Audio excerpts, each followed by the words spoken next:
विजय कैसा है? मैं पूछ रही हूँ विजय कैसा है? आप जवाब क्यों नहीं देते? कैसा है विजय? मर गया विजय। नहीं, नहीं, कह दो ये झूठ है, ये झूठ है, ये झूठ है। शारदा, तुम क्यों रो रही हो? तुम्हें तो उल्टा खुश होना चाहिए। इस घर में जश्न मनाओ, घी के चिराग जलाओ, गरीबों और यतीमों को भरपेट खाना खिलाओ, क्योंकि आज इस घर के, इस परिवार के दुश्मन की मौत जो हुई है,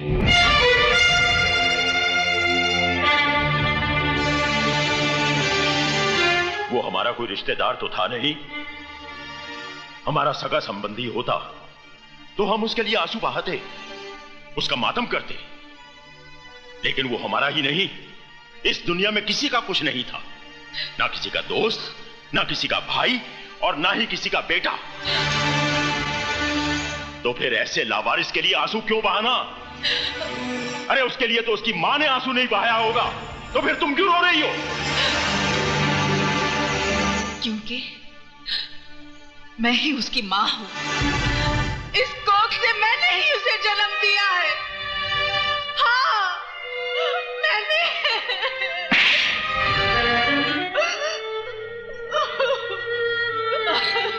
मुझे भी मार डालो, मुझे नहीं जीना है, मुझे भी मार डालो, मुझे मार। मैंने तुम्हें यह थप्पड़ इसलिए नहीं मारा कि तुमने नाजायज औलाद को जन्म दिया है,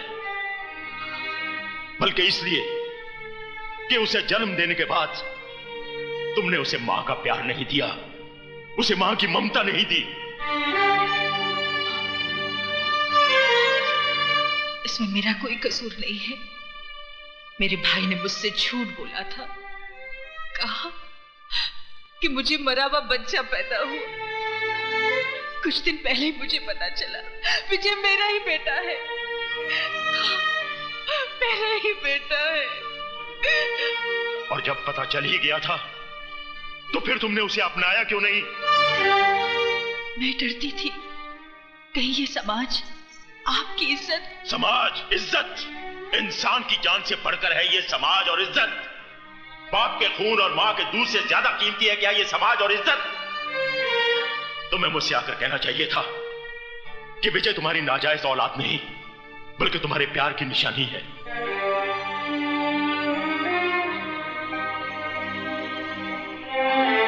तो क्या आप मुझे माफ कर देते? क्या था? सीके उबेराय भी तुम्हारी तरह इंसान है, भगवान नहीं। अगर तुम गलती कर सकती हो तो मैं भी गलती कर सकता हूं। मैं विजय को सिर्फ अपनाता ही नहीं, बल्कि उसे अपना नाम भी देता। मैं ही बदनसीब नहीं, मेरा विजय भी बदनसीब था। काश अगर वो आज जिंदा होता तो अपने साथ उसका भी सर अपने कदमों में डाल देती।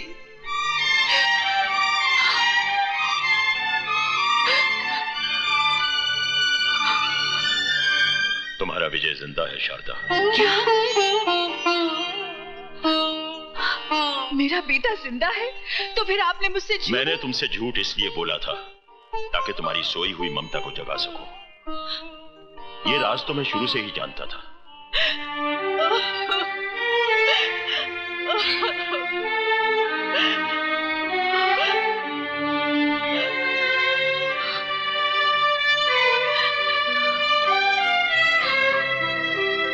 चलो शारदा, हॉस्पिटल में तुम्हारा बेटा तुम्हारा इंतजार कर रहा है। आप इंसान नहीं देवता है। अगर मैं अपने बेटे को देखते हुए थोड़ी देर के लिए आपको भूल जाऊं तो मुझे माफ कर देना। आओ।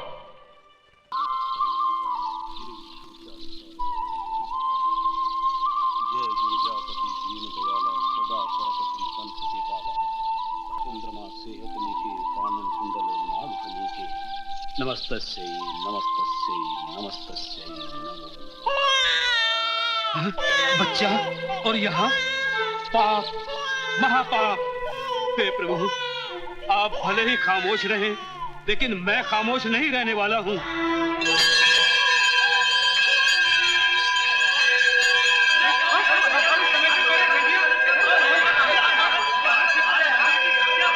पुजारी जी, अभी तो आरती का समय भी नहीं हुआ, फिर क्या हुआ? अरे आंखें नहीं है क्या? जब मुझसे पूछ रही हो, वो देखो। बच्चा? हाय, किसका बच्चा है? अरे बच्चा नहीं, ये तो सरासर अधर्म है। ये कलयुग क्या आया, शैतानों ने मंदिरों की मर्यादा ही मिटा दी। आगे बढ़ो और फेंक दो इस पाप को मंदिर के बाहर। ठहरो। कौन कहता है ये पाप है? मैं कहता हूँ ये पाप है।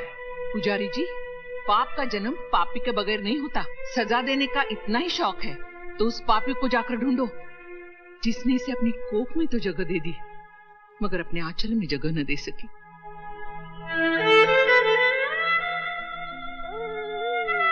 मगर मैं इसे अपना आंचल दूंगी, इसे छाती से लगाकर पालूंगी। धन्य हो कौशल्या, धन्य हो।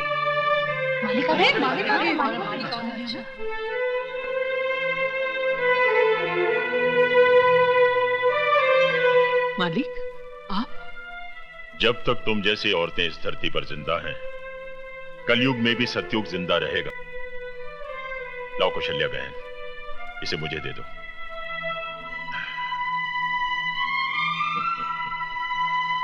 वाह, इस बच्चे की मुस्कान और माथे की चमक को देखकर मैं तो कहता हूं कि ये बच्चा एक दिन आप लोगों का रहनुमा बनेगा। बच्चा तो भगवान का रूप होता है। भोलेनाथ, ये बच्चा हमें देखकर नहीं बल्कि आपको देखकर हंस रहा है। कह रहा है कि पैदा होते ही इसे बेसहारा कर दिया, लेकिन ये मोहताजी की जिंदगी नहीं जिएगा भगवान। इसकी तकदीर हम लिखेंगे और ये कमजोर नहीं, शक्तिशाली कहलाएगा। शक्तिशाली।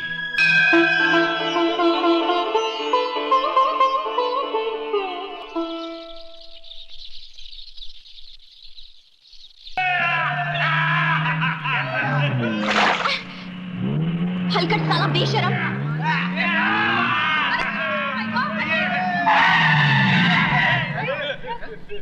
ए अंधे, रोड क्रॉस कर ले, क्रॉस चढ़ा दे।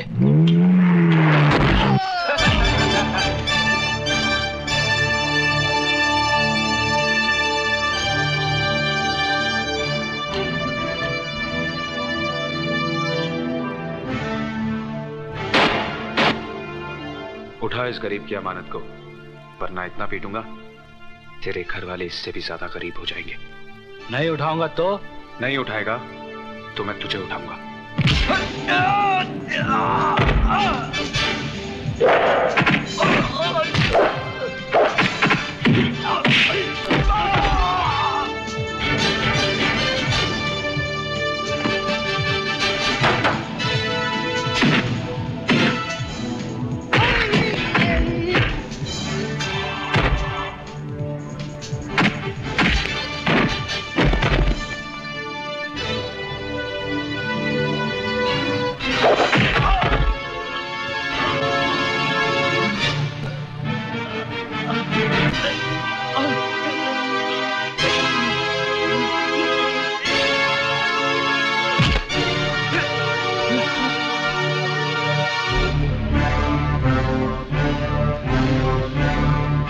चल उठा के दे पेपर्स। उठा दो।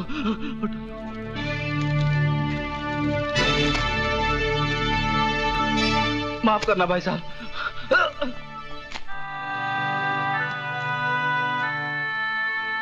दरिंदों के इस शहर में मसीहा बनकर तुम कब पैदा हुए मेरे भाई? मेरी छोड़ो, तुम अपनी बताओ। इतने सुबह सुबह कहां जा रहे थे? विजय कुमार कंपनी में इंटरव्यू है मेरा, देखो शायद आंखें मिल जाए। अगर इस दुनिया में भगवान है तो आज के बाद तुम्हें कोई अंधा नहीं कहेगा। थैंक यू साहब, थैंक यू वेरी मच।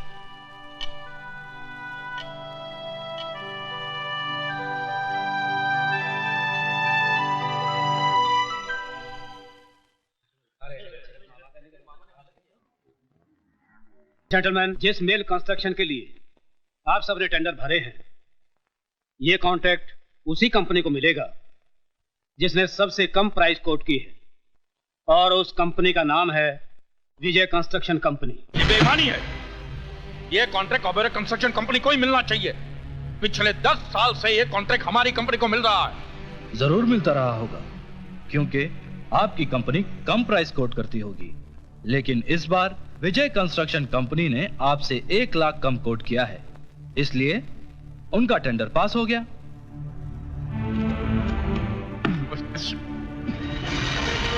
इसमें जरूर ये हरामजादे की कोई चाल रही होगी।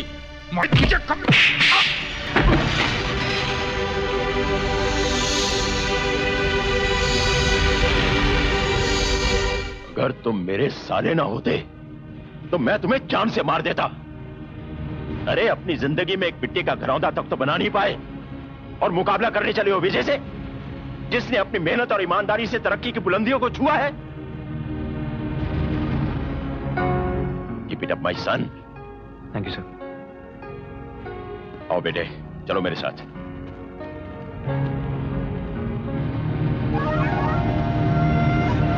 जगत मामा, समझ में नहीं आता कि तुम्हारे जीजा का इस विजय के साथ क्या रिश्ता है। अच्छा बता, तू कहीं जा रहा है क्या? अरे नहीं, हमारा बेटा अमेरिका से आ रहा है पढ़ाई खत्म करके, उसे लेने आए हैं। अच्छा, ऐसी वेरी गुड। भाई साहब, मधु अभी तक हॉस्टल में है?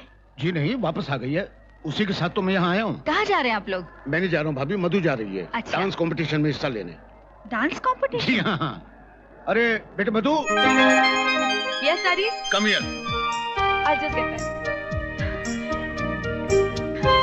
जी डैडी। बेटे, ये मेरे दोस्त ओबेरॉय। नमस्ते बेटा। बेटा, ये मेरी वाइफ शारदा है। नमस्ते जी। जीती रहो।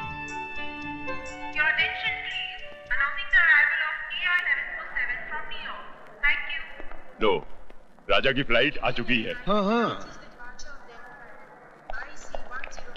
वो रहा राजा। राजा।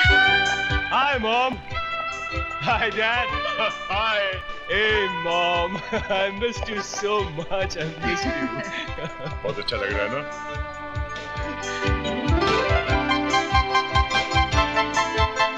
अरे साहबजादे, हम भी तो खड़े हैं राहों में। Oh, hi dad. अरे उल्लू के पट्टे, अमेरिका जाके सब हिंदुस्तानी सभ्यता भूल गया। अरे पाँव को हाथ लगा, चल। Come on dad. Times have changed. Time is changed. मतलब आसमान नीचे आ गया है और जमीन ऊपर चली गई है। जी? जी हाँ, आज हुआ तो कुछ ऐसा ही है, मिस। जज साहब की बेटी मधु है ये। How do you do? नमस्ते। नमस्ते। ओके डैडी, मेरे फ्लाइट का टाइम हो गया, मैं चलती हूँ। जीते रहो। कल मैं एयरपोर्ट नहीं आ सकूंगा, तुम टैक्सी करके आ जाना। Okay bye. ओके बेटा। Bye bye. बाय। राजा साहब, अब घर चले। वेलकम। पाइला रिश्ता लगाओ, मैं आता हूँ। माय ग्रेट मामा जी। कैसे आप मामा जी? पूछ मत भांजे, पूछ मत। तेरे मामा के सातों सुर बेसुरे हो गए हैं। मैं गा बजाता हूँ तो सा बजता है, मैं पा बजाता हूँ तो माँ बजता है, यानी कि मैं कुछ भी बजा सकूं उससे पहले मेरी बज जाती है। गोल गोल चक्री की तरह घुमाना छोड़ दीजिए मामा जी, कम टू द पॉइंट। अरे भांजे क्या बताऊं, 10 साल पहले तुम जब यहाँ से विदेश गए थे तब यहाँ की जो हालत थी अब वैसी नहीं है। क्यों? भैया एक सांप आकर बैठ गया है हमारी कुंडली में। नाश्ता तैयार है। अरे भैया अजगर है, अजगर। मामा जी। साले साहब। हाँ जी। अब किसकी शिकायत कर रहे हैं आप? अरे नहीं नहीं, मैं तो पूछ रहा था कि फ्लाइट में एसी तो बराबर चलता था, बाकी कुछ नहीं। राजा, कल से सारे बिजनेस की रिस्पॉन्सिबिलिटी तुम्हारी है, समझे? अपने बाप को आराम करने दो। अरे कल नहीं डैड, परसों से। क्यों? कल भारत बंद है। अरे नहीं मामा जी, कल मेरी किस्मत खुलेगी। डांस कंपटीशन में फर्स्ट तो आप ही आई होंगी। हाँ, अगर कॉन्टेस्ट हुआ होता तो शायद। मतलब? कॉन्टेस्ट अब दिल्ली में नहीं, मुंबई में ही है। ओह वेरी गुड, तो अब हमें यहीं देखने मिलेगा। अरे ये गाड़ी को क्या ओफो, इसको भी अभी खराब होना था। कोई बात नहीं, आप रहने दीजिए, मैं टैक्सी ले लूंगी। अरे नहीं नहीं, आप क्यों तकलीफ करेंगे? 1 मिनट, अभी देख लेता हूँ इसको। अरे ओह, ये तो गर्म हो गई है। उफ, न जाने इसको क्या हो गया।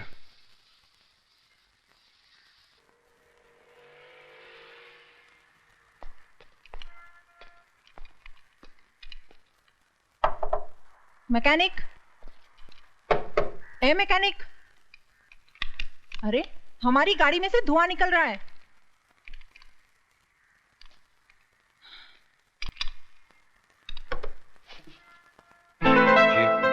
कितनी देर से चिल्ला रही हूँ, बहरे हो क्या? आपने मुझसे कुछ फरमाया? नहीं, पागल हूँ, अपने आप से बात करने के दौरे पड़ते हैं मुझे। लगता है अपनी गाड़ी की तरह आप भी गर्म हो गई हैं। उठाइए मुझे, आपकी गाड़ी ठीक कर देता हूँ।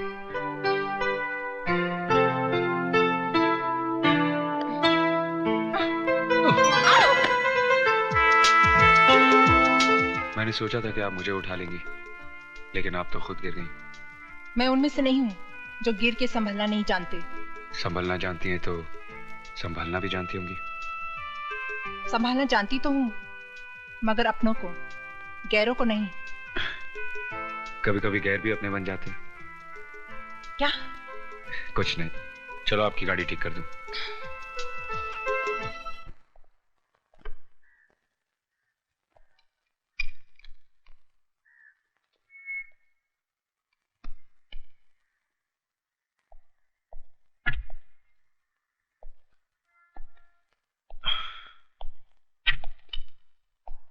ये गाड़ी कौन उल्लू का पट्टा चला रहा था?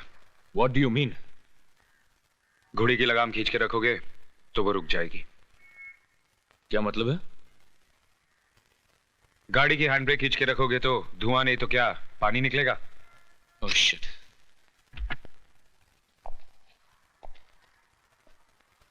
जाइए। Thank you mister mechanic.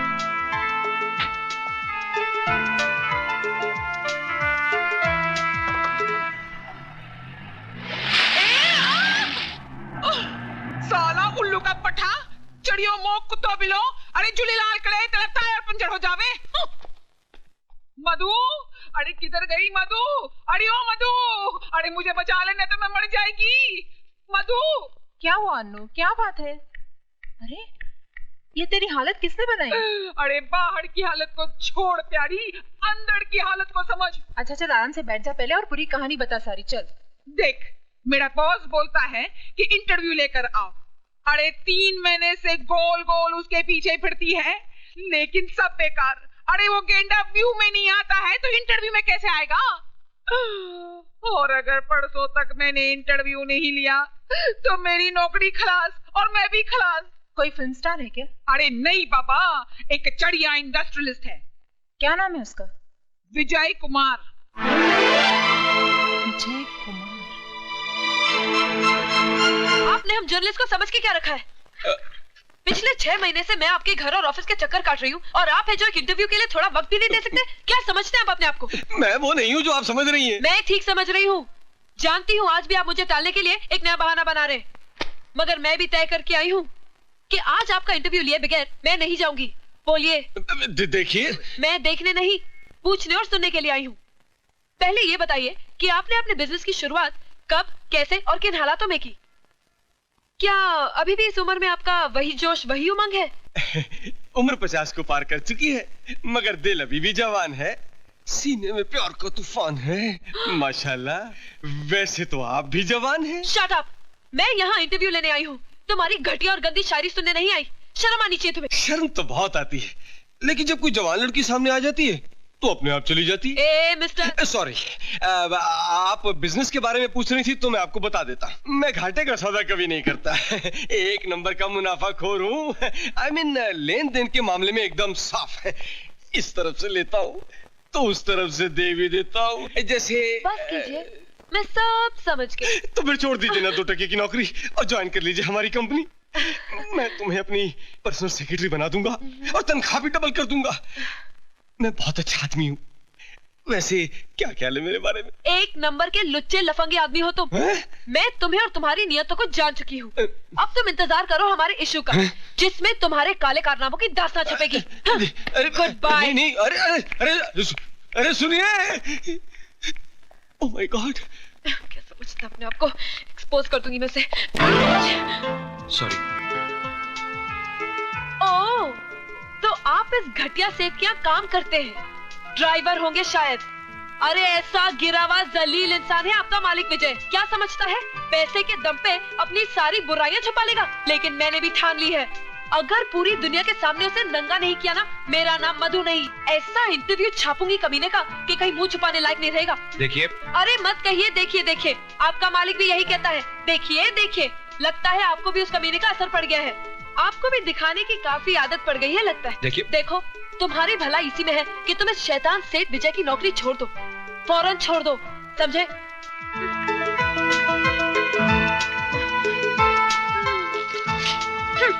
दे देना उसे।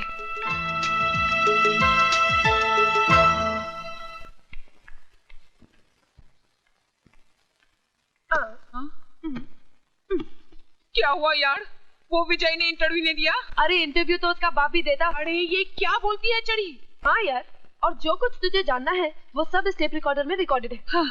अच्छा मैं चलती हूँ। अरे इतनी जल्दी किधर चली? तेरे इस इंटरव्यू के चक्कर में मैं अपनी तैयारी नहीं कर पाई। आज मेरा डांस कॉन्टेस्ट है। See you. बाय। अरे ऑल द बेस्ट यार। लेडीज एंड जेंटलमैन, प्यारे दोस्तों, इंतजार की घड़ियां खत्म हुई। इन हसीन सितारों के डांस कंपटीशन में वो चांद कौन है जिसे आज की ट्रॉफी दी जाएगी? उस छिपे हुए चांद का नाम घोषित करेंगे बिजनेस के मशहूर शहंशाह मिस्टर C.K. ओबेरॉय।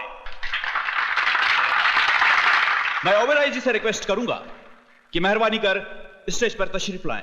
ओबेरॉय जी।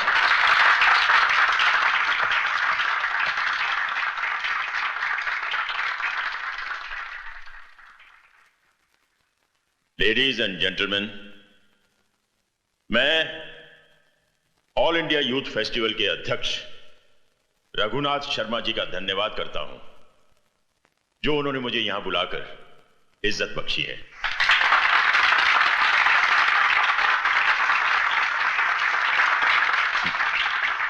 जजेस के मुताबिक इस कंपटीशन की विनर हैं मिस मधु। नमस्ते। मेरा ख्याल है कि यह ट्रॉफी मिस मधु को मेरे हाथों नहीं बल्कि उस नौजवान के हाथों दी जानी चाहिए जिसने बहुत कम समय में बिजनेस की दुनिया में बहुत बड़ा नाम कमाया है।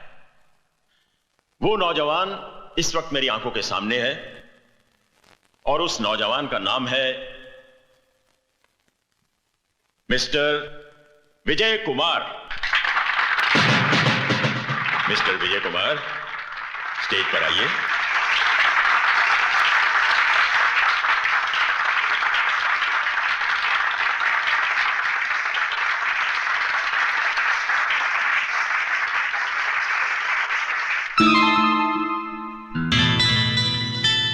ड्राइवर होंगे शायद। अरे ऐसा गिरा हुआ जलील इंसान है आपका मालिक विजय। क्या समझता है पैसे के दम पे अपनी सारी बुराइयां छुपा लेगा।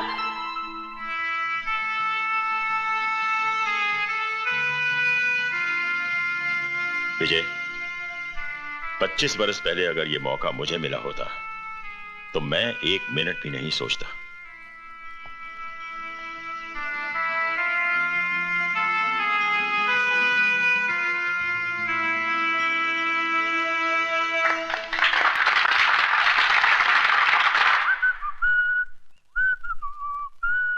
तेरी जुल्फों के पेचो खम तेरी जिंदगी से कम नहीं, जितनी सवारी है उतनी उलझती चली जाती है। किसकी जिंदगी उलझती जा रही है मामा? तेरी जिंदगी भांजे। अपनी जुल्फों के बारे में नहीं, अपनी जिंदगी के बारे में, अपने कल के बारे में सोच। अरे क्या हुआ है मेरी जिंदगी को? फर्स्ट क्लास तो है। एक करोड़पति बाप की एक लौती औलाद हूं, और क्या चाहिए? करोड़पति के आगे का क हटाने से आदमी रोडपति हो जाता है। वो दिन दूर नहीं जब तेरे हाथ में तेरा बाप इस बंगले की चाबी नहीं, भीख का कटोरा थमा देगा। मामा, don't talk rubbish about my dad. Okay, चिल्ला। मामा पे तो तेरा बाप भी चिल्लाता है, तू भी चिल्ला। बाद में ये मत कहना कि मामा ने खतरे से पहले सायरन नहीं बजाया था। मामा आप, ओह माय गॉड, बहुत लेट हो गया। वाह, इनकी जिंदगी में आग लगी है और ये दूसरों की आग बुझाने चाह रहे हैं।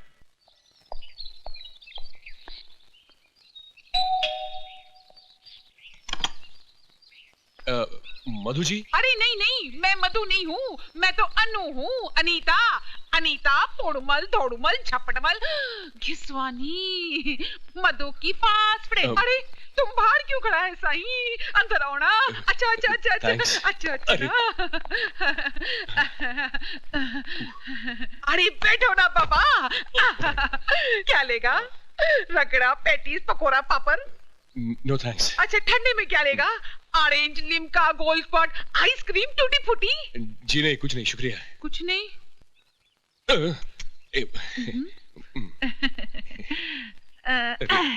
साईं शर्म आ रही है। मेरे को तो नहीं आ रही है। जी मधु जी। घर में हम दोनों के सिवा और कोई नहीं है। तो फिर मधु जी क्या कर रही हैं? अभी तक सो रही हैं? अरे ना ना, वो चढ़ी तो सुबह 6 बजे उठ जाती है। Oh very good. तो फिर अभी एक्सरसाइज कर रही होंगी? अरे एक्सरसाइज करती तो मेरे जैसा फिगर नहीं होता। या तो हो सकता है कि वो गाना गा रही है, ये भी हो सकता है कि वो कर रही है। अरे बाबा, लड़का लड़की अकेले में क्या करता है? पप्पी लेता है नहीं। अब देखो, तुम मेरे साथ वैसा गड़बड़ नहीं करना, नहीं तो मेरे को शर्म आएगा। आपका मतलब ये है कि मधु जी कहीं गई हुई है और मैं खामखा अपना वक्त यहाँ पे बर्बाद कर रहा हूँ? अरे बर्बाद किधर करता है? मैं है ना तेरे सामने। Don't talk rubbish. आपने मुझे पहले ही बता देना चाहिए था कि मधु जी घर पे है नहीं। अरे हमने तो तुमको पहले ही बोला था, हम दोनों के सिवा इस घर में कोई नहीं है। अच्छा, आप मेहरबानी करके मुझे ये बताएंगे कि मधु जी कहाँ गई हैं? अरे तुम एड्रेस का बात करता है? मधु ने तो टेलीफोन नंबर क्या, उसका नाम तक नहीं बताया। बस जाते वक्त हबड़ सबड़ में बोल गई थी कि किसी ने उसको और उसने किसी को दिल दे दिया है। May I come in? Yes, come in. शहर का मशहूर इंडस्ट्रियलिस्ट विजय कुमार 60 साल का बूढ़ा कुसट है और औरतों का शिकारी है, जो बिजनेस से ज्यादा लड़कियों की तलाश में रहता है। प्लीज मुझे माफ कर दीजिए।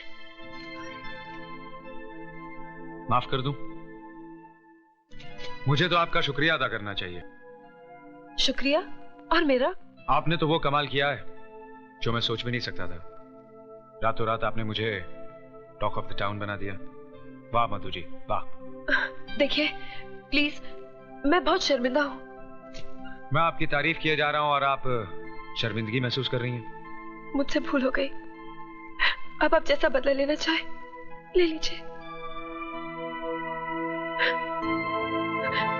अरे आप तो रोने लगी, मैं ऐसा तो नहीं चाहता था।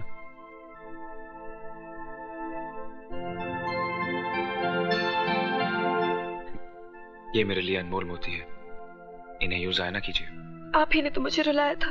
तो बताइए, हंसाने के लिए क्या करना होगा?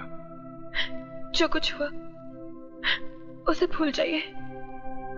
अखबार में छपी हुई बात गलत थी।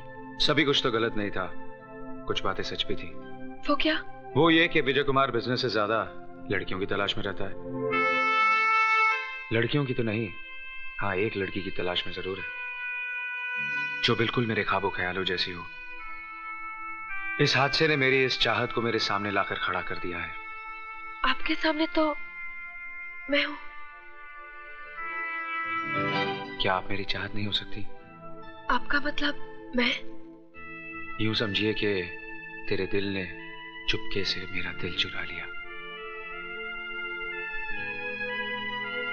पांजे, नथु ने फुलाने से कुछ नहीं होगा। ये साला वही है जो तुम्हारी मलाई भरी प्लेट को तुम्हारे सामने से ही लेके जा रहा है। इससे पहले कि ये मलाई खाना शुरू करे, तुम उसकी मलाई में मक्खी डाल दो। मतलब? ओह, अंग्रेजों के मुल्क में रहकर भी ये बात नहीं समझे।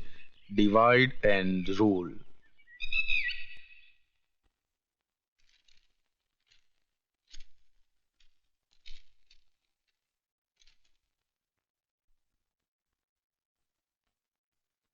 जेंटलमैन, पवे कॉम्प्लेक्स के लिए सबसे कम कोटेशन देने वाली कंपनी का नाम है ओबराय एंटरप्राइजेस, इसलिए कॉन्ट्रैक्ट ओबराय एंटरप्राइजेस को दिया जाता है। भांजे, तूने तो दुश्मन के मुंह से निवाला ही छीन लिया। अभी तो सिर्फ निवाला छीना है मामा जी। अगर वो मेरे रास्ते से नहीं हटे तो मैं उनके सामने की थाली भी छीन लूंगा।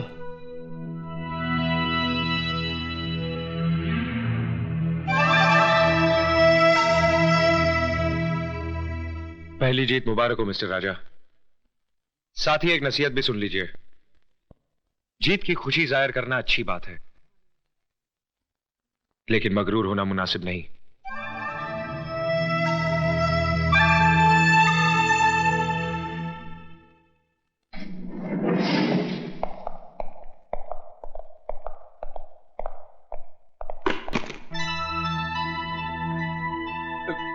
गिर गया सर। क्या? बैग। मैं समझा आप।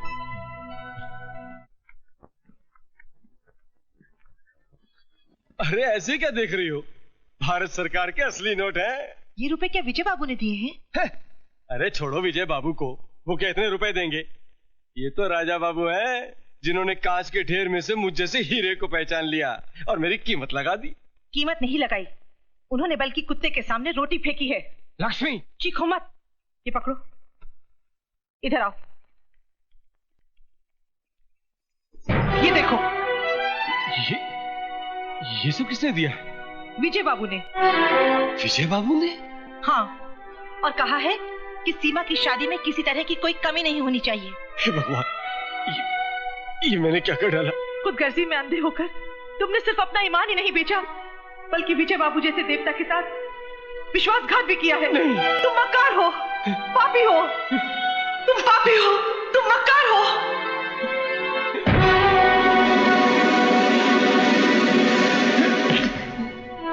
ये क्या कर रहे हैं आप? मुझे छोड़ दीजिए विजय बाबू, मुझे मर जाने दीजिए। नहीं मैनेजर साहब, नहीं। मैं मैनेजर नहीं वाले, मैं आपका गुनहगार हूं। मैंने आपको बहुत धोखा दिया है, मुझे मर जाने दीजिए मालिक, मुझे मर जाने दीजिए। प्रायश्चित इंसान के पापों को मिटा देता है। वो बुज़दिल होते हैं जो अपने पापों को मिटाने के बजाय खुद को मिटा देते हैं। आपने अपनी गलती कबूल कर ली, हमने आपको माफ कर दिया। क्या? आपने मुझे माफ कर दिया मालिक? हाँ, और साथ ही आपकी जिम्मेदारी भी बढ़ा दी। आज से टेंडर पर साइन भी आप ही करेंगे। आप धन्य हैं मालिक, मेरी उम्र भी आप ही को लग जाए मालिक, मेरी उम्र भी आप ही को। बिजनेस हमने भी किया है बेटे, और अपने जमाने के बहुत बड़े बिजनेसमैन रहे हैं हम, लेकिन अपने बिजनेस को बढ़ाने के लिए हमने किसी के साथ घटिया चाल नहीं चली, जैसी तुमने विजय के साथ चली है। विजय विजय विजय, आखिर गायर के लिए आपके दिल में इतनी जगह क्यों है? ईमानदार इंसान के लिए हर दिल में जगह होती है बेटा।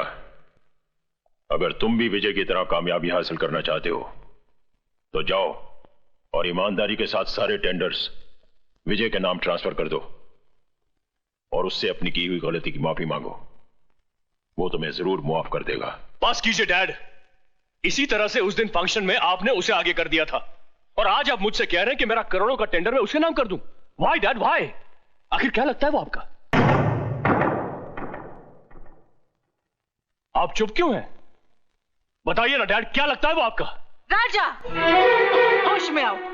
तुम जानते हो किससे जवाब तलब कर रहे हो? हाँ हाँ, बहुत अच्छी तरह से जानता हूं। मैं मिस्टर सी के ओबेरॉय से जवाब तलब कर रहा हूं, जो है तो मेरे पिता, मगर सुलूक दुश्मनों जैसा करते हैं। इससे पहले कि मेरा हाथ तुम पर उठ जाए, दूर हो जाओ मेरी नजरों से। ओह, तो नौबत अब यहां तक पहुंच गई है। उस विजय के लिए आप मुझ पर हाथ उठाएंगे, मुझ पर, अपने बेटे पर। तो मारिए, मारते क्यों नहीं आप? मारिए ना। राजा अपने कमरे में चलो। तुम हट जाओ। शारदा, माँ, देख क्या रहे हो आप? डॉक्टर को बुलाओ। जी।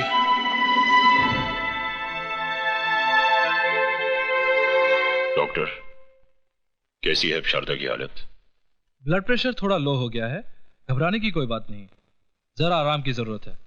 अच्छा मैं चलता हूँ। जगत मामा, all India mill owners association के प्रेसिडेंट के इलेक्शन होने वाला है। ठीक है, तो ओबेरॉय साहब को खड़ा करके 50-60 पेटी अंदर कर लेते हैं। ओबेरॉय साहब इलेक्शन में खड़े होने के लिए तैयार नहीं है। ठीक है, तो उनको बिठा देते, विजय को खड़ा कर लेते। विजय तो राजी खुशी तैयार हो जाएगा। वो खुशी खुशी तैयार हो जाएगा और ऑबेरॉय साहब पीछे पीछे रोते हुए तैयार हो ही जाएंगे। वो कैसे मामा? भैया जिसे कोई नहीं पहुंचता उसे उसका पेट पहुंचता है, औलाद पहुंचती है। यहाँ पे हाथ में राजा का मरोड़ूंगा, दर्द ऑबेरॉय साहब को होगा। ऐसे क्या देख रही हो शारदा? जो मांगोगी दोगी। और अगर बेटा कुछ मांगे तो क्या उसे भी मिलेगा? आओ बेटा आओ। क्यों नहीं, मांगो, क्या मांगते हो? इस पेपर पर साइन कर दीजिए। क्या ये? अरे इस इलेक्शन के लिए मैं पहले मना कर चुका हूं, मैं इस मुसीबत में फंसना नहीं चाहता। हंस तो आप उसी दिन गए थे जिस दिन आपकी मुझसे शादी हुई थी। आधी जिंदगी तो मेरी खुशियों के लिए लुटा दी, आधी अपने बेटे के लिए लुटा दीजिए। ऐसी बात है? ठीक है, लाओ पेन।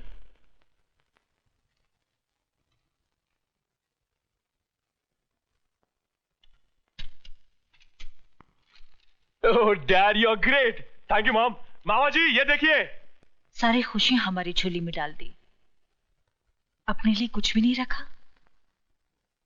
है खुशी, वक्त आने पर अपने सीने से निकालकर उसे भी तुम्हारे आंचल में डाल दूं। ओबरॉय जी इस बार इलेक्शन में नहीं खड़े हो रहे? उनका कोई भरोसा नहीं।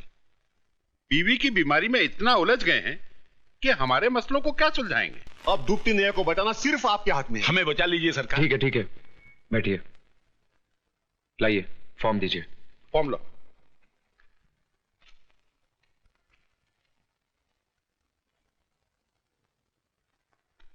कुछ धन मेरा मतलब है लक्ष्मी जी के दर्शन हो जाते तो।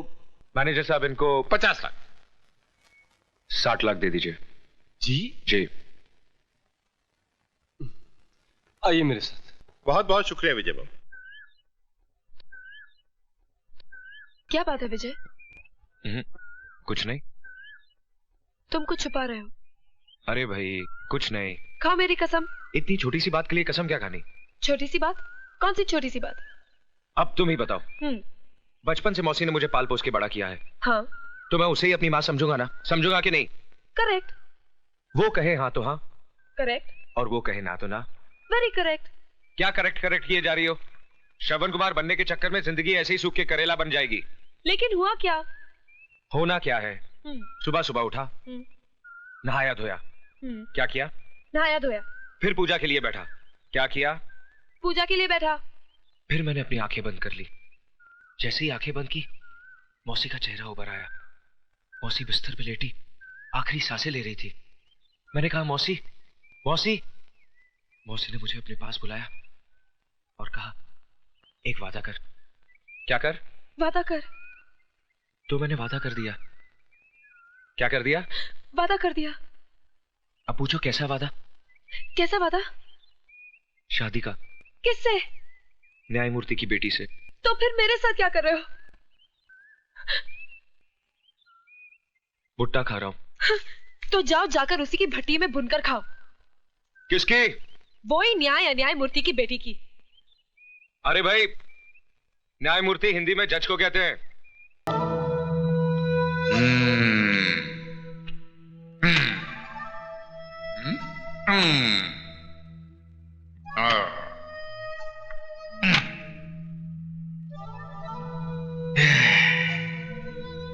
भांजे तू फिक्र मत कर, तेरा बाप तेरे साथ नहीं तो क्या हुआ, तेरा मामा तो है, सब ठीक हो जाएगा।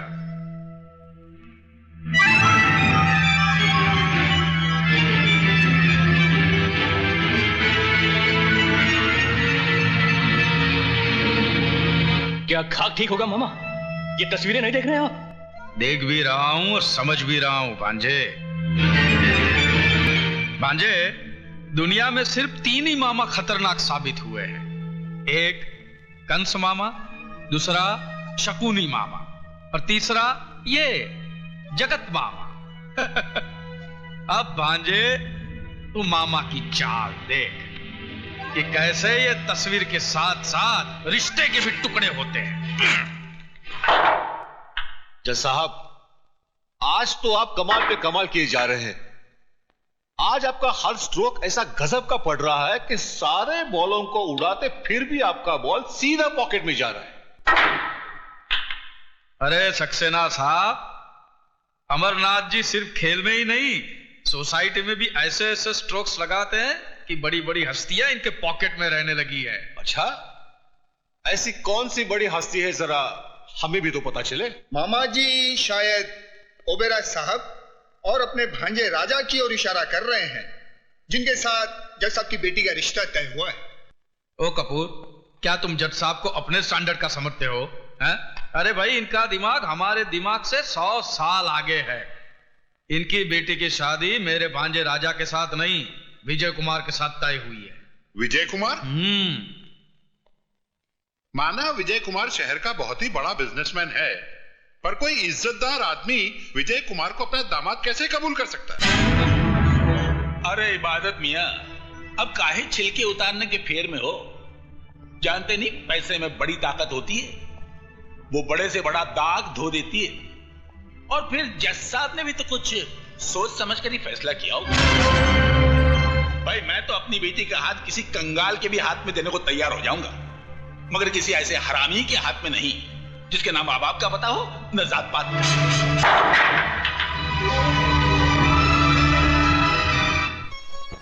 घनश्याम दास जी, ये साड़ियां आप एक तरफ रख दीजिए। ठीक है सर। और नाना भाई जी, आप इन ज्वेलरीज का बिल ऑफिस भिजवा दीजिए। विजय, दूध तो पी ले बेटा, सुबह से कुछ खाया पिया नहीं है। रुको ना मौसी, खाने पीने के लिए सारी जिंदगी पड़ी है।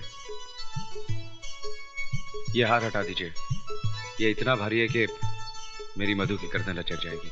बेटा पहले दूध तो हे भगवान, दूध गिर गया। तो क्या हुआ? आसमान थोड़ा ही टूट पड़ा है। ये अपशकुन है बेटा। अरे मौसी, 20वीं सदी में रहकर तुम 13वीं सदी की बात करती हो। नाना भाई जी, मैं कपड़े बदल कर आता हूं।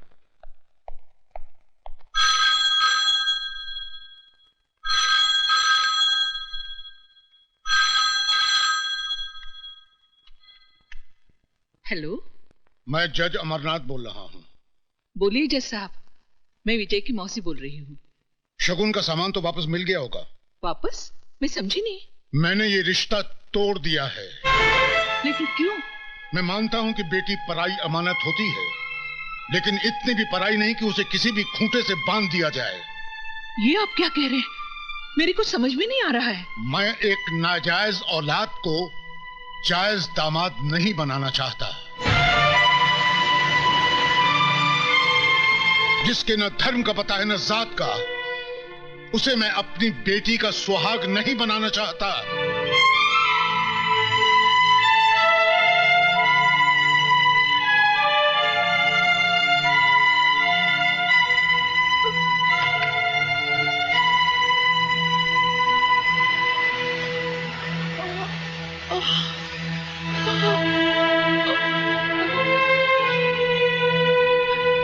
मौसी जी, ये साड़ियाँ कहाँ रख दूं? बाहर कचरे के डिब्बे में। जी? तुमने सुना नहीं? ये सब उठा के ले जाओ यहाँ से, फेंक दो इन्हें घर से बाहर। मौसी, ये क्या कह रही हो तुम? मुद्दतों के बाद तो खुशी की एक किरण घर में आई है, उसे भी बाहर फेंक देना चाहती हो तुम? क्यों मौसी, क्यों? काश मैंने तुझे अपनी कोख से जन्म दिया होता। जन्म नहीं दिया तो क्या हुआ? पाला तो है तुमने। यशोदा देव की नहीं बन सकी कभी। कौन कहता है? ये दुनिया। मैं नहीं मानता ऐसी दुनिया को। इसी दुनिया में अमरनाथ भी रहते हैं। जज साहब, क्या कहा उन्होंने? तेरी शादी मधु से नहीं हो सकती। क्यों? क्या कमी है मुझ में? तेरे पास तेरे बाप का सर्टिफिकेट नहीं कि तू उसका बेटा है। तू जायज नहीं, नाजायज है।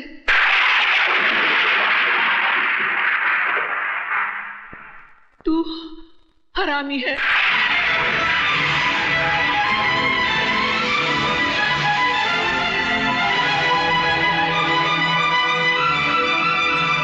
साहब, ये सामान जज साहब ने वापस भेजा।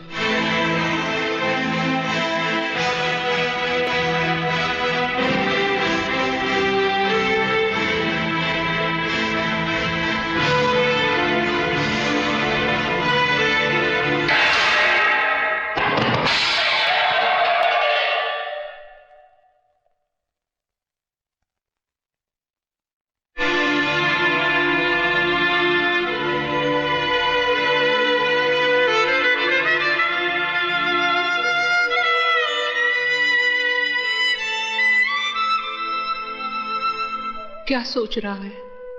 सोच रहा हूं इस दूध की तरह मेरी मां की छाती से दूध का एक कतरा जमीन पे न गिरकर मेरे मुंह में गिर गया होता तो आज मुझे कोई हरामी न कहता, नाजायज न कहता। बाकी दूध का गिरना अपशगुन होता है, बहुत बड़ा अपशगुन। बहन जी, आपने मेरी बेटी का रिश्ता मंजूर करके मेरी इज्जत रख ली। आपका ये एहसान मैं जिंदगी भर नहीं भूलूंगा। नमस्ते।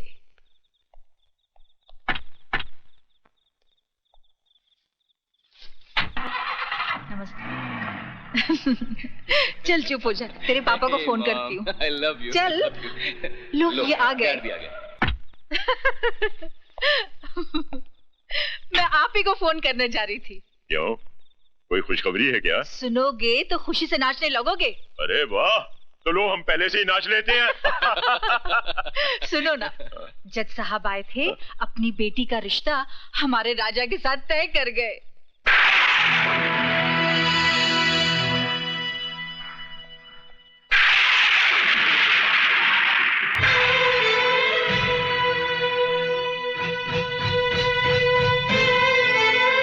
क्यों आई है यहाँ? आपसे भीख मांगने। भीख में इंसान 2 पैसे या 2 रोटी देता है, अपने जिगर के टुकड़े या अपने खानदान की इज्जत नहीं देता। जज साहब, मैंने विजय को अपनी कोख से जन्म तो नहीं दिया, लेकिन अपनी छाती से लगाकर उसे पाला जरूर है। मैं उसके स्वभाव को अच्छी तरह से जानती हूँ। उसके दिल की धड़कनों को मीलों दूर बैठकर मैं सुन सकती हूँ। अगर उसे मधु का प्यार नहीं मिला तो वो खुद को मिटा देगा। जज साहब, वो खुद को मिटा देगा। जो इंसान पाप के बीच से पैदा हुआ हो उसका मर जाना ही बेहतर है। डैडी, विजय की जिंदगी कोई आपकी अदालत का मुकदमा नहीं है जिसका फैसला जब चाहा आपने सुना दिया। वो मेरा प्यार है, मेरा सुहाग है। आपको कोई हक नहीं है कि मेरे माथे से विजय के नाम का सिंदूर मिटा दे। मधु! चिल्लाकर आप हमारे प्यार की आवाज को दबा नहीं सकते। हमने मोहब्बत की है और इस आग को जो भी बुझाने की कोशिश करेगा वो खुद जलकर राख हो जाएगा। मारिए और मारिए, आप आपका हक वसूल कीजिए और मैं महबूबा का फर्ज अदा करूंगी। मैं तुझे जिंदा नहीं छोड़ूंगा।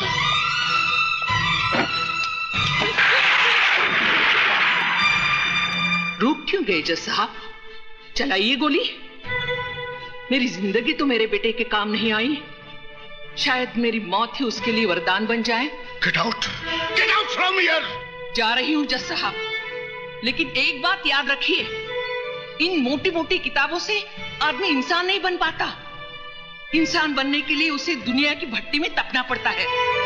आप तो इंसान भी नहीं बन पाए, फिर आपको जज किसने बना दिया?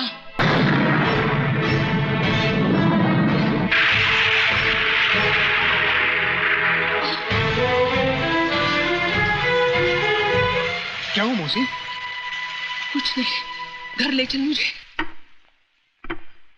मौसी! मौसी तो घर में नहीं है, वो तो जज साहब के यहाँ गई हैं।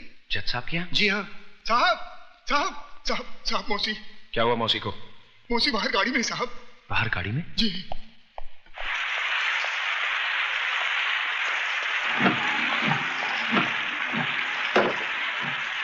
आखिर वही किया ना तुमने जो मैं नहीं चाहता था। टेक दिया ना उस मगरूर जज के कदमों में अपना माथा, जिसने हमारी पगड़ी को ठोकर मारकर उछाला था। क्या मिला तुम्हें ये सब करके? बस एक तुम ही थी इस दुनिया में जिसने मुझे अपनाया, छाती से लगाकर पाला, सर उठाकर जीना सिखाया। और आज तुम भी इस बेरहम दुनिया की तरह मुझे एहसास दिलाना चाहती हो कि मैं एक गटर का कीड़ा हूं, मेरा कोई वजूद नहीं। तुम चाहे मेरी जान ले लो, लेकिन मौत से बदतर जिंदगी मत दो। मेरी जिंदगी तो पहले ही बोझ बन चुकी है, तुम मेरे प्यार को भी बोझ बना देना चाहती हो। क्या समझती हो कि मैं मधु के बगैर जी नहीं सकता? अरे जब मैं उस मां के बगैर जी सकता हूं जिसने मुझे अपने पेट से निकालकर कटर में फेंक दिया, तो मधु क्या चीज है? जवाब दो मौसी, मैं तुमसे कुछ पूछ रहा हूं, जवाब दो मौसी। मौसी,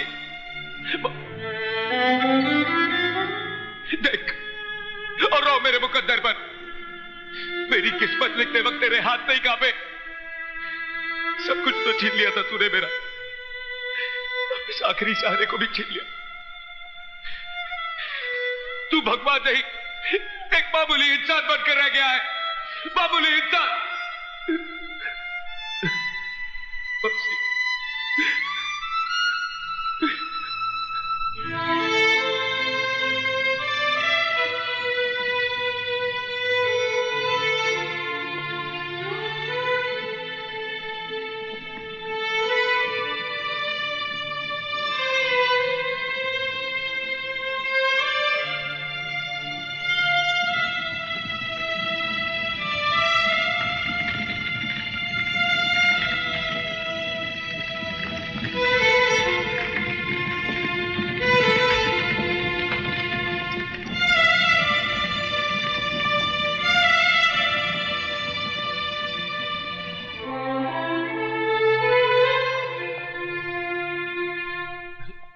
क्या कर रहे हैं आप?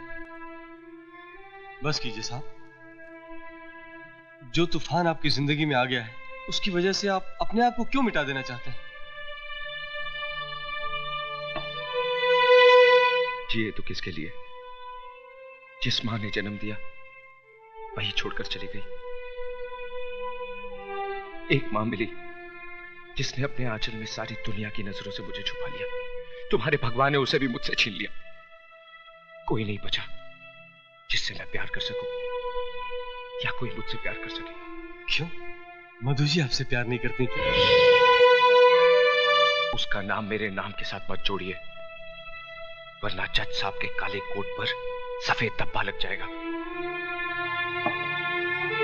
लोग समझेंगे कि एक हरामी के साथ रिश्ता जोड़कर जज साहब को कोड़ हो गया। जिस तरह हम भूल गए, आप भी भूल जाइए कि इस दुनिया में हमारा कोई है। तो फिर तोड़ दो इन चूड़ियों को अपने हाथों से, जिन्हें प्यार की कसमों के साथ तुमने मुझे पहनाई थी। मेरे गले में तो तुम मंगलसूत्र नहीं डाल सके, फांसी का फंदा तो डाल दो, ताकि किसी और की बाहों में जाने से पहले मैं अपने आप को खत्म तो कर दूं। विजय, मैं तुम्हारे बगैर नहीं जी सकती, नहीं जी सकती। कोई किसी के लिए नहीं मरता मेम साहब, सभी जी लेते हैं। मेरी माँ भी मेरे बगैर कहीं जी रही है ना। एक औरत की गलती की सजा तुम दुनिया की तमाम औरतों को देना चाहते हो। विजय, मैं तुमसे तुम्हारी खुशियां नहीं, तुम्हारे गम मांगने आई हूं। मुझे वापस मत भेजना। मैं वो घर छोड़ के आई हूं जिस घर ने तुम्हें वो गम दिए हैं। विजय, मैं जीऊंगी भी तो तुम्हारे साथ और मरूंगी भी तो तुम्हारे साथ। हाँ विजय।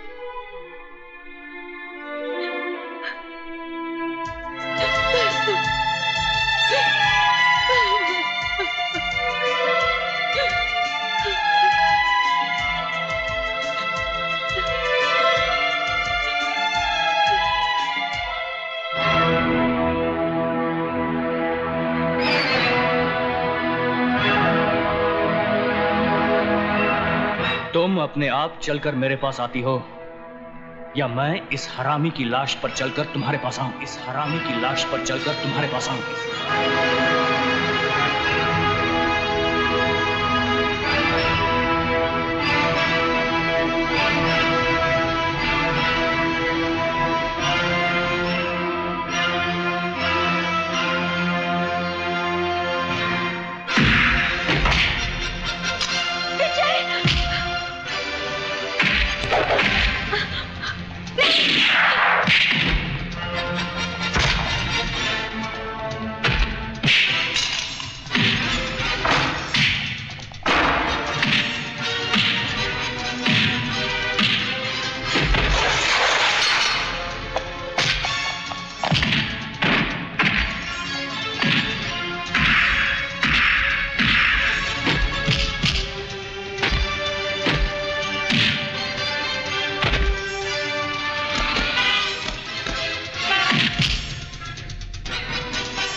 क्या हुआ राजा बाबू को?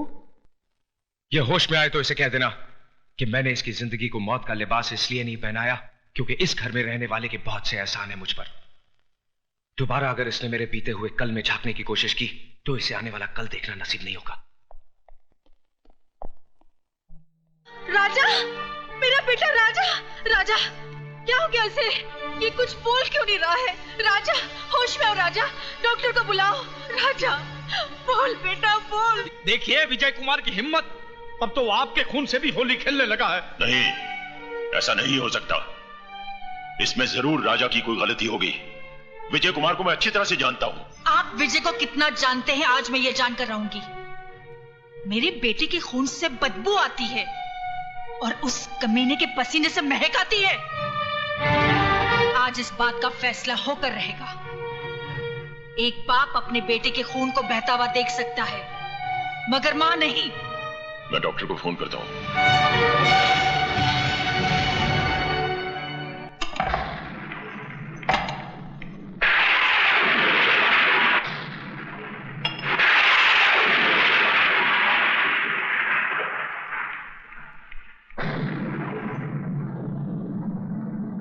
अंधेरे में बैठकर अपना मुंह क्यों छुपा रहा है? अगर तूने अपनी मां का दूध पिया है तो आकर इस मां से मुकाबला कर जिसका खून तूने पानी की तरह बहाया है। जा कहां रहा है? जवाब क्यों नहीं देता? क्यों मेरे बेटे के पीछे पड़ा है? इसीलिए ना उसने कहा था तू इस दुनिया में जरूर आया है मगर बगैर किसी की मर्जी के। अरे तुझे तो तेरी मां भी पैदा करके खुश नहीं हुई। कोई मां अपने कलेजे के टुकड़े को अपने से अलग नहीं करती। तू उसके लिए बोझ था, इस धरती के लिए बोझ है। अगर तुझ में जरा सी भी गैरत है तो चुल्लू भर पानी में डूबकर मर जा या तो अपने हाथों से अपना गला घोट ले, क्योंकि तू हरामी है, हरामी है, हरामी, हरामी है, हरामी।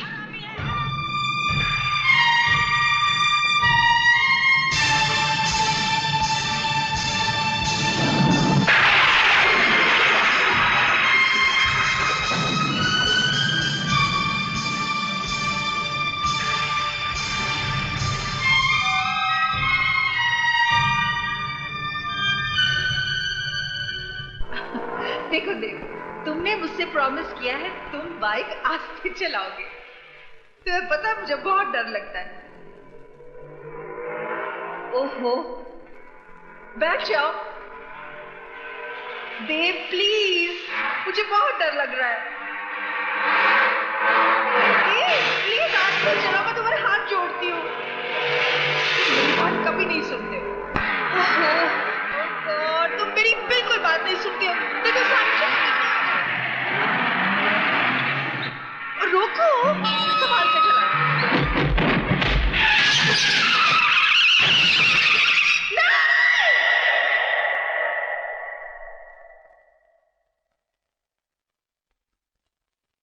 रुक क्यों गई? आगे बढ़िए और घोट दीजिए मेरा गला। सच कहती हैं आप, बिना पाप के नाम की जिंदगी बोझ बन गई है। जिस मां ने मुझे जन्म दिया उसने तो मेरे साथ इंसाफ नहीं किया। आप ही थोड़ी देर के लिए मेरी मां बन जाइए और मुझे अपनी नाजायज औलाद समझकर मेरा गला घोट दीजिए। घोट दीजिए मेरा गला। मेरी मौत आपकी जिंदगी को खूब दुआएं देगी। घोट दीजिए मेरा गला, घोट दीजिए, घोट दीजिए मेरा गला।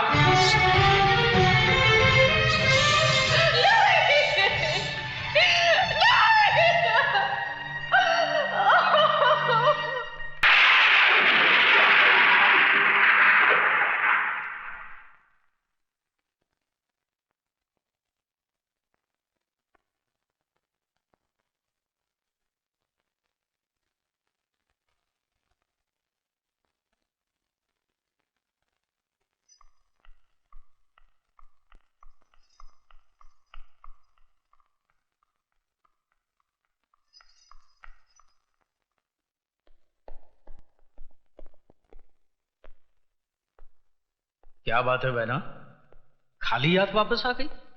मैंने तो सोचा था कि तुम अपने हाथों में उसके खून को मेहंदी की तरह लगाकर लौटोगी, उसकी जान ले लोगी तुम।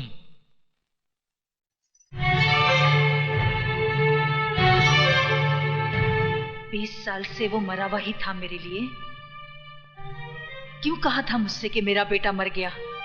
ये तुम क्या बक रही हो? मेरी तो समझ में कुछ नहीं आ रहा। झूठ बोल रहे हो तुम।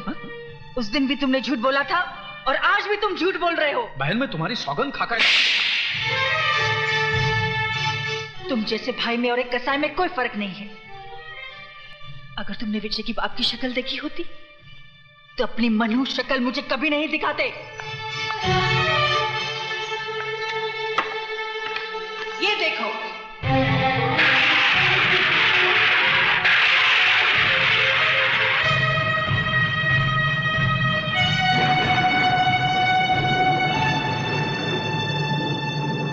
विजय कोई और नहीं, मेरा अपना खून है, मेरा अपना बेटा है।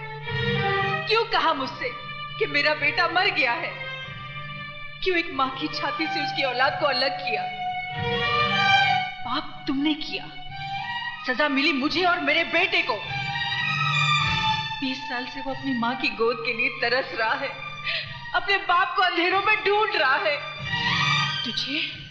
तुझे तो अपना भाई कहते भी शर्म से सर झुका जा रहा है।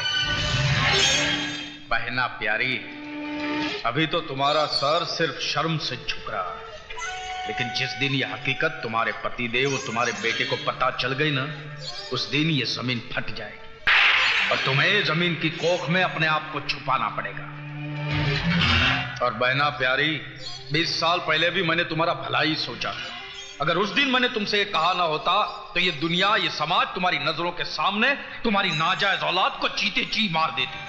जिस तरह तुम्हारी नाजायज औलाद को तुम्हारे बगैर जीने की आदत पड़ गई है, उसी तरह बहना प्यारी तुम भी एक आदत डाल दो। इसलिए भूल जाओ कि देव नाम का कोई तुम्हारा प्रेमी था और भूल जाओ कि विजय नाम का कोई तुम्हारा बेटा भी है।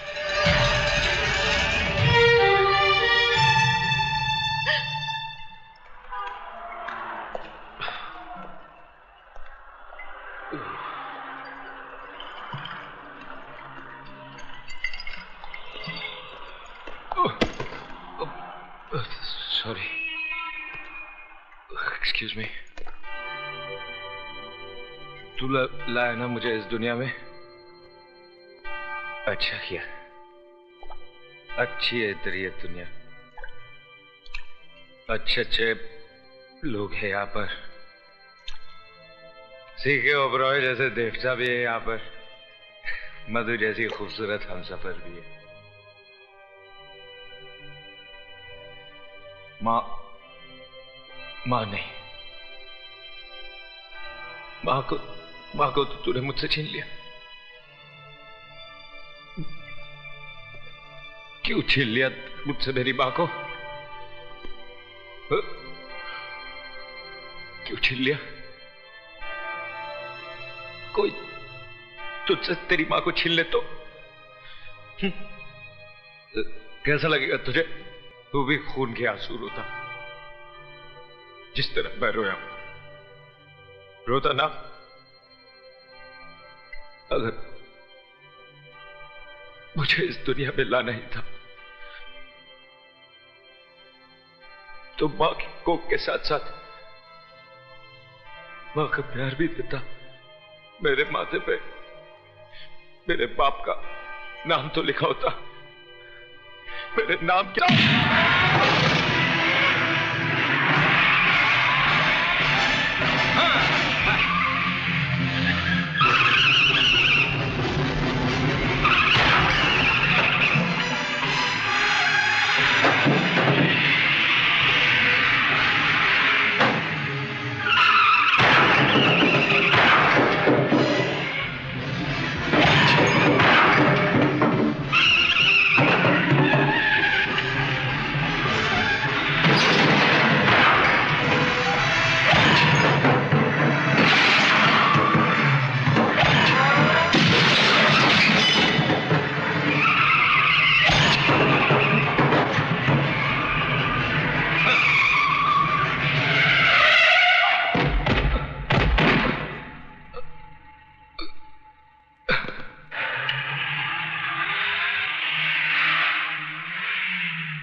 गॉड! क्या हो तुम?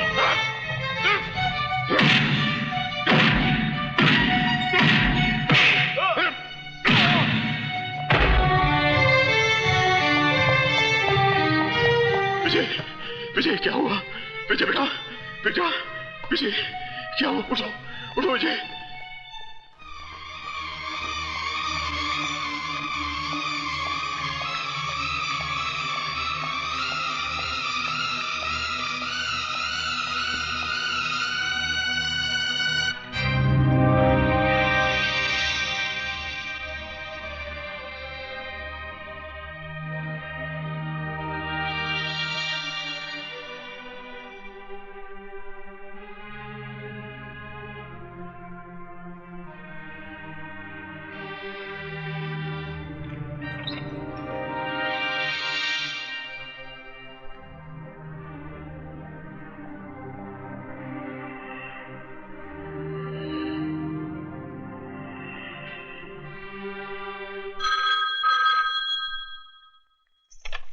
हेलो भाभी जी, डॉक्टर शर्मा बोल रहा हूँ भाभा हॉस्पिटल से। हाँ बोलिए। ये ओबराय को क्या हो गया है? क्यों अपनी जान का दुश्मन बना हुआ है? क्या हुआ उन्हें? एक गैर की जान बचाने के लिए अपनी जान को खतरे में डाल रहा। 2 बोतल खून दे चुका है और कहता है कि विजय कुमार की जान बचाने के लिए मैं अपनी जान भी दे सकता हूँ। विजय कुमार की जान? डॉक्टर डॉक्टर, क्या बात है सिस्टर? विजय कुमार की नब्ज डूब रही है। Oh my God.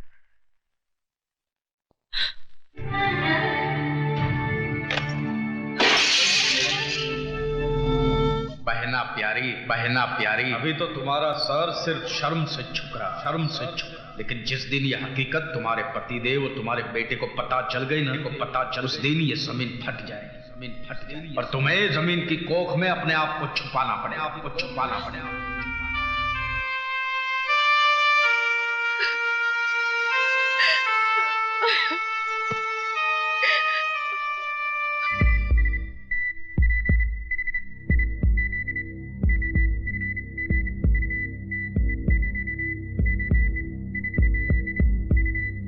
Oh my God. Sister, doctor Saxena को इमीडिएटली फोन करो। Yes sir.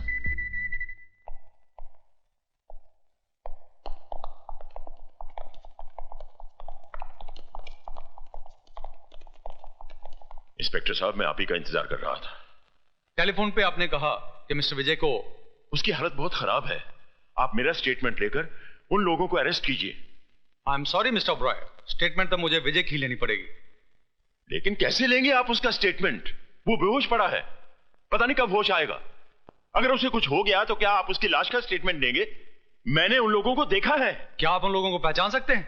मैं उन्हें आपके सामने लाकर खड़ा कर सकता हूं। कौन है वो लोग?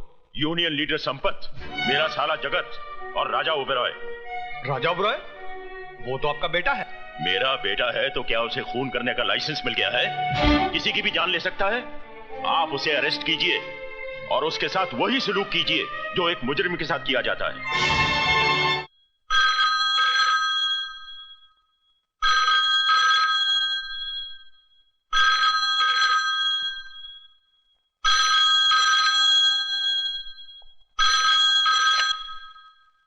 डॉक्टर साहब, विजय कैसा है? बच तो जाएगा ना? कौन?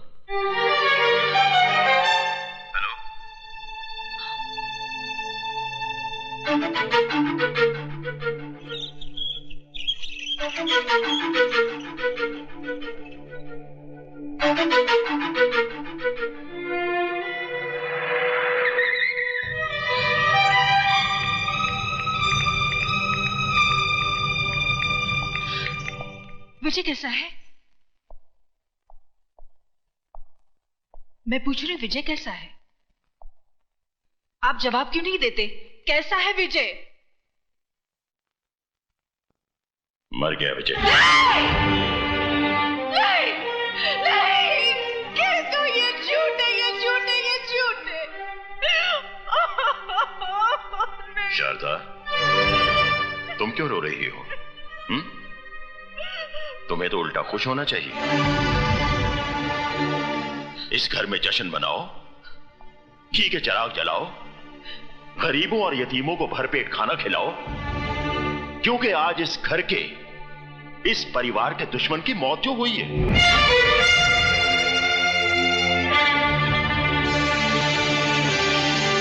वो हमारा कोई रिश्तेदार तो था नहीं। हमारा सगा संबंधी होता तो हम उसके लिए आंसू बहाते, उसका मातम करते, लेकिन वो हमारा ही नहीं, इस दुनिया में किसी का कुछ नहीं था, ना किसी का दोस्त, ना किसी का भाई और ना ही किसी का बेटा। तो फिर ऐसे लावारिस के लिए आंसू क्यों बहाना? अरे उसके लिए तो उसकी मां ने आंसू नहीं बहाया होगा, तो फिर तुम क्यों रो रही हो? क्योंकि मैं ही उसकी मां हूं। इस कोख से मैंने ही उसे जन्म दिया है। हाँ, मैंने।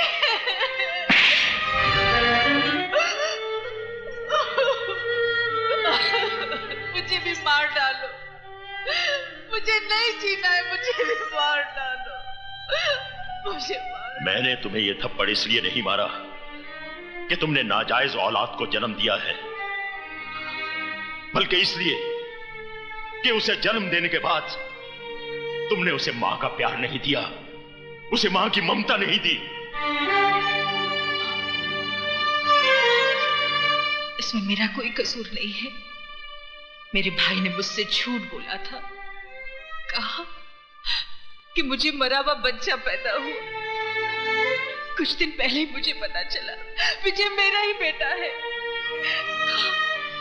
मेरा ही बेटा है। और जब पता चल ही गया था तो फिर तुमने उसे अपनाया क्यों नहीं? मैं डरती थी कहीं ये समाज आपकी इज्जत। समाज, इज्जत, इंसान की जान से बढ़कर है ये समाज और इज्जत। बाप के खून और मां के दूध से ज्यादा कीमती है क्या ये समाज और इज्जत? तुम्हें मुझसे आकर कहना चाहिए था कि विजय तुम्हारी नाजायज औलाद नहीं, बल्कि तुम्हारे प्यार की निशानी है।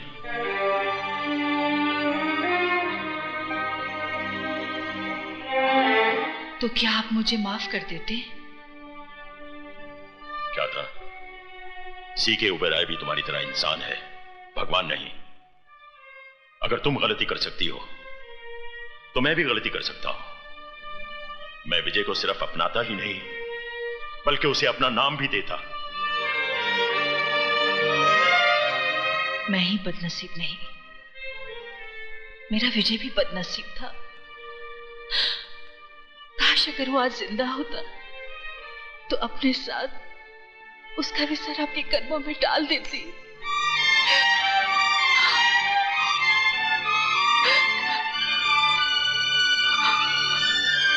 तुम्हारा विजय जिंदा है शारदा।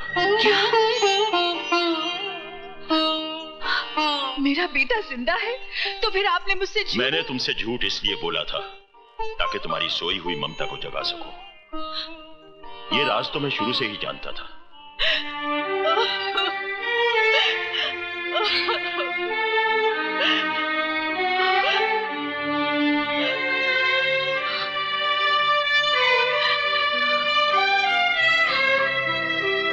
चलो शारदा, हॉस्पिटल में तुम्हारा बेटा तुम्हारा इंतजार कर रहा है। आप इंसान नहीं देवता है। अगर मैं अपने बेटे को देखते हुए थोड़ी देर के लिए आपको भूल जाऊं तो मुझे माफ कर देना। आओ।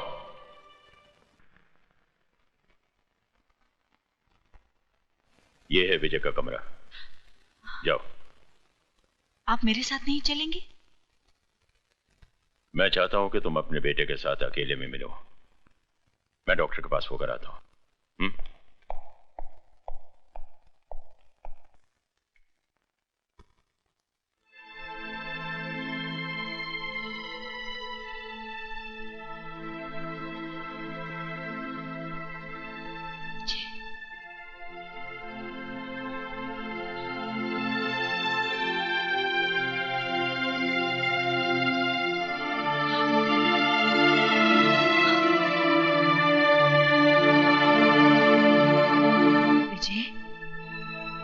माँ तुझसे मिलने आई है, वो अभागन माँ जिसने तुझे जन्म तो दिया मगर अपनी छाती का दूध ना पिला सकी। मैंने तुझे अपने से दूर नहीं किया, मुझसे तो कहा गया था, मुझसे तो कहा गया था कि तू, हे भगवान। मैं झूठ नहीं बोल रही मेरे बेटे, मेरा विश्वास कर। आंखें खोल, मेरे सीने से लगकर मुझे एक बार कह दे कि माँ तू निर्दोष है। आंखें खोल मेरे बेटे, आंखें खोल। विजय, विजय, आंखें खोल मेरे बेटे। मैंने तो अभी तुझे जी भर के देखा भी नहीं है। आंखें खोल मेरे बेटे, आंखें खोल, खोल आंखें मेरे बेटे। आंखें सुनिए, इन्हें आराम की सख्त जरूरत है, आप चलिए। नहीं मेरे बेटे, चलिए, इन्हें आराम की जरूरत है, आइए खोल मेरे प्लीज। आंखें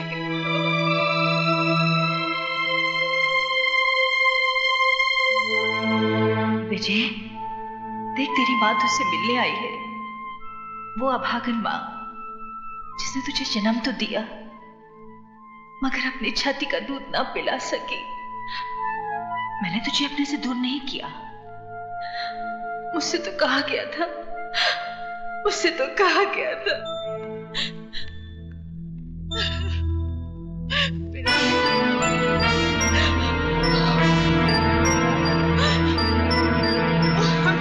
जी हाँ। वैसे एक बात है ओबेरॉय, तुम्हारे खून ने विजय को एक नई जिंदगी दी है। Thank you very much doctor.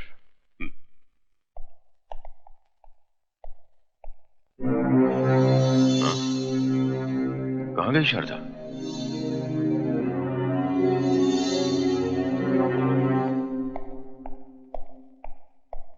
Sir आपका फोन। हेलो जीजा जी, मैं बोल रहा हूँ, दीदी हमारे कब्जे में है। क्या? जी, मंदिर के पीछे वाले खंडर में आ जाइए, दीदी आपको वहाँ हिफाजत से मिलेगी। देर मत करना वरना। हाँ, एक बात का ख्याल रखना, पुलिस को खबर की तो दीदी की लाश को कौवे खाएं।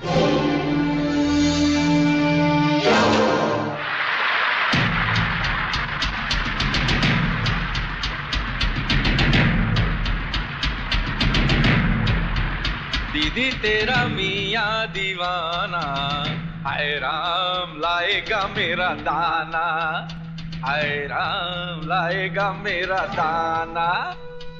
दीदी तेरा मियाँ दीवाना, हाय राम लाएगा मेरा दाना। आया आया आ।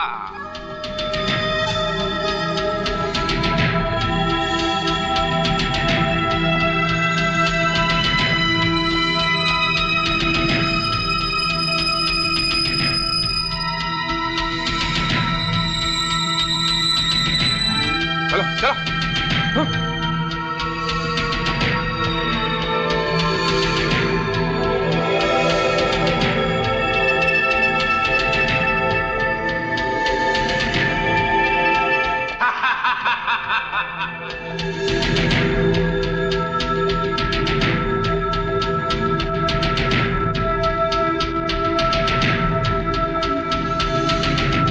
साला पुकारे और जीजा चला आए, जेब में माल लेकर आए रे। जगत! प्रणाम जीजा जी, प्रणाम।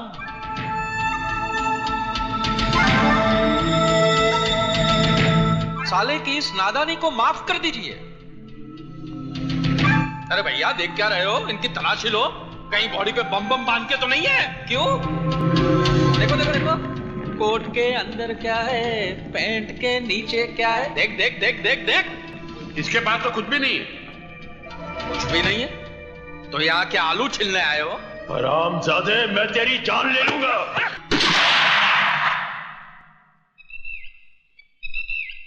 ओबराय साहब, ऐसी कोई गलती मत कीजिएगा कि हमें आपकी प्यारी बीवी की जान लेनी पड़े। हाथ लगा के तो देख, जिंदा जमीन में नहीं गाड़ दिया तो मेरा नाम भी सीके ओबराय नहीं। हाथ लगाने की बात कौन कर रहा है ओबराय साहब? हमारी कमजोरी औरत नहीं, हमारी कमजोरी तो पैसा है, पैसा। और ये पैसे के लिए हम अकेले नहीं आए हैं, भांजा भी लाए हैं। वो देखिए, आप ही का खून। At your service, Mr. C.K. Oberoi. राजा? देखा शारदा, जिसे हमने मंदिरों की चौखटों पर माथा रगड़ रगड़ कर मांगा था, वो बेटा कैसा निकला? बेटा? मैं आपका बेटा कहाँ हूं मिस्टर C.K. ओबरॉय? आपका बेटा तो वो है, विजय, विजय, जिसको मैंने अपने हाथों से मौत के मुंह में ढकेल दिया है। अरे पागल, जिसे तू अपना दुश्मन समझ रहा है, वो तेरा अपना भाई है, मेरा पहला बेटा। हाँ। अपने गंदे खून से मेरे खून को मत मिलाओ मिसेस C.K. ओबरॉय। वो हराम की औलाद है और हरामी कहलाएगा।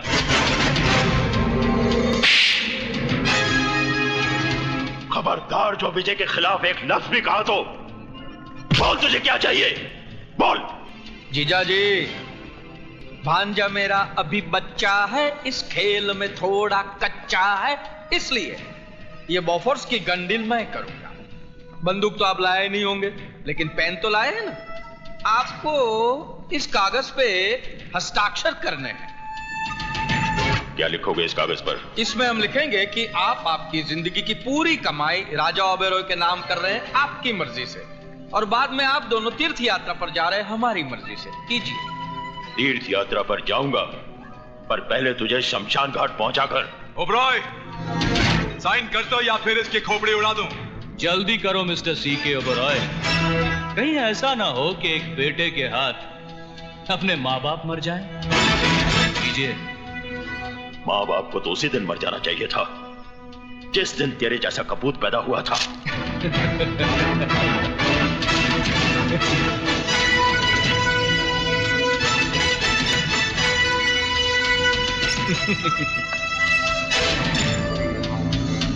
ओ बहना देख, देख तेरा मियाँ बिगड़ा जाए। देख देख देख। ये क्या किया आपने? मेरे लिए अपनी जिंदगी की सारी दौलत लुटा दी। बुढ़ापे में आदमी दौलत पर नहीं, औलाद पर भरोसा करता है। जब औलाद ही। अभी नहीं मिस्टर C.K. ओबरॉय, अभी तो आपको मेरी शादी में शामिल होना है। आशीर्वाद नहीं देंगे? शादी? जी हाँ मामा जी। भांजे जी, जरा मिसेस C.K. ओबरॉय की बहू को तो पेश किया जाए। हाँ, रुकमणी रुकमणी, शादी रुकी, जल्दी आ जा।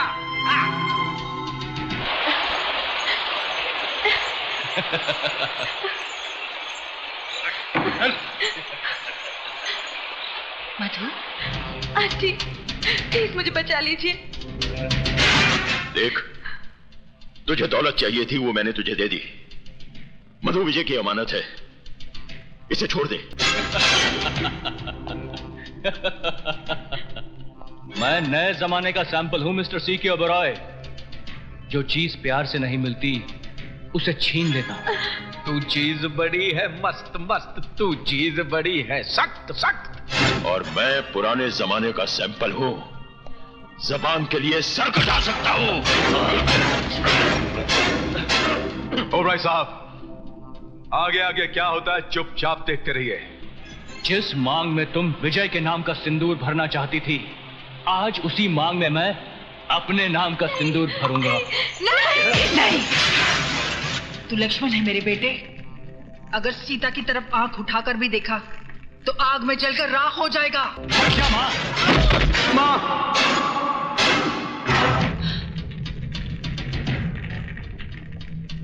भले तू मेरी जान भी ले ले, मगर मैं मधु की मांग में सिंदूर नहीं भरने दूंगी। तू हट जा माँ। नहीं, हट जा।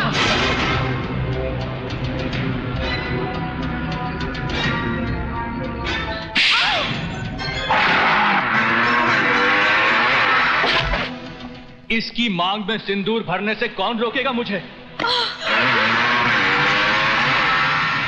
कौन रोकेगा मुझे? तू या ये?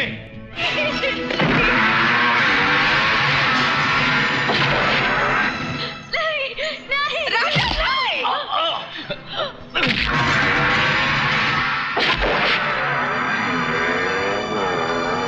विजय, हरामजादों, देख क्या रहे हो? उड़ा दो उसे।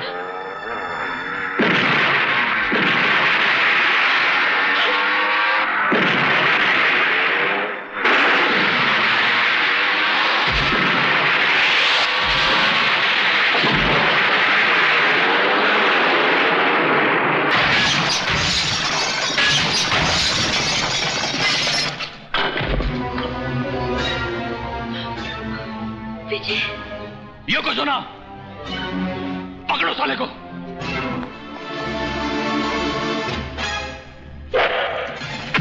विजय!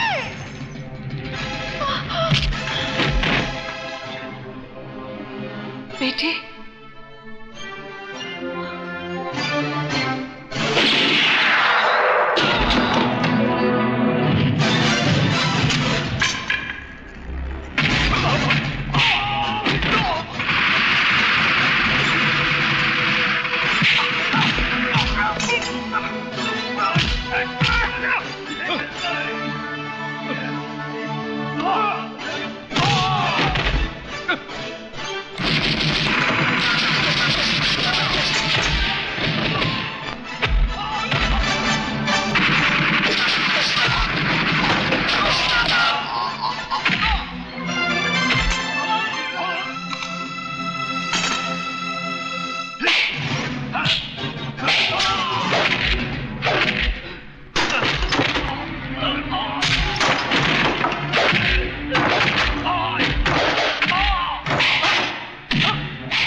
पैसों की खातिर दूसरों की जिंदगी से खेलने वाले, ये ले पैसा, ये ले।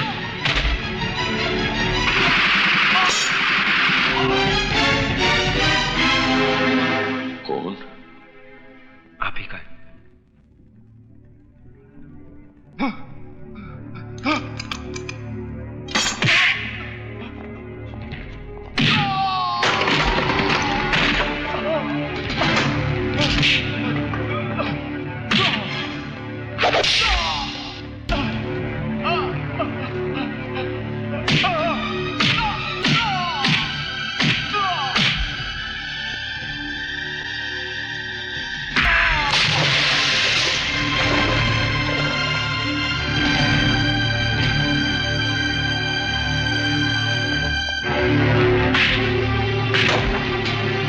हरामखोर, तेरे जैसी औलाद हम पे लानत है, लानत है, लानत है, लानत है।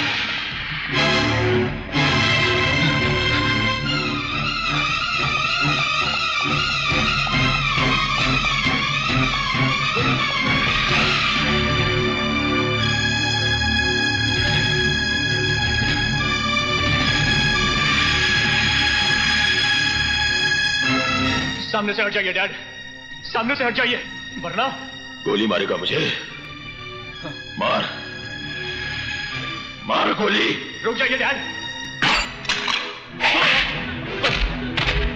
नहीं डैड, रुक जाइए डैड। यही है ना वो हाथ जिससे तूने अपनी मां को उठाकर आग में फेंका था?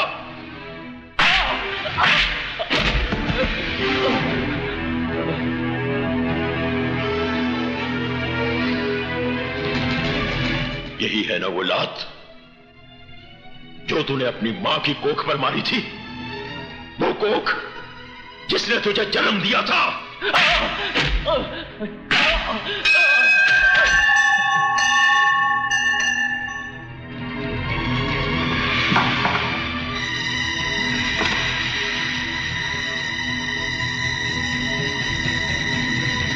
डैड, आप मुझे गोली नहीं मार सकते डैड, मैं आपका बेटा हूं डैड। तो जैसी नालायक औलाद से तो बे औलाद होना बेहतर है। नहीं डैड, आप मुझे गोली नहीं मार सकते, आप मुझे गोली नहीं मार सकते डैड। नहीं डैड। विजय! विजय! बेटा! ऐसा नहीं हो सकता! विजय! विजय! विजय तू ठीक तो है ना? तू ठीक तो है ना? मैं ठीक हूँ माँ। बेटा!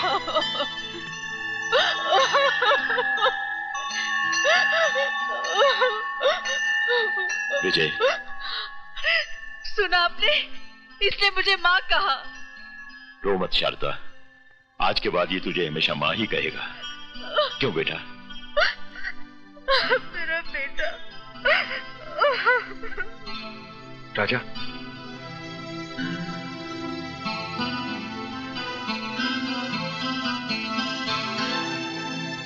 भैया मुझे माफ कर दो।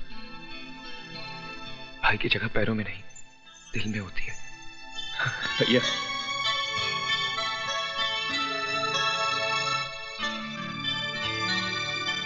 I'm sorry, Dad. बेटे